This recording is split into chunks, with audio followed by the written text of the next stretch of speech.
Welcome to MG9 news. 100 ఏళ్ల క్రితం ఆ కొండ అవతల ఒక రాజ్యం ఉంది. ఆ రాజ్యం గెలవాలంటే సముద్రాన్ని దాటాలా. కానీ ఆ కొండ మీద ఒక సైన్యం ఉండేది.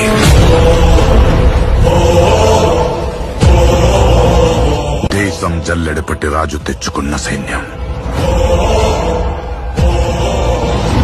కులం లేదు, మతం లేదు, భయం అసలే లేదు. వాళ్ల దైవం ఆయుధం, వాళ్ల ఆయుధం ధైర్యం.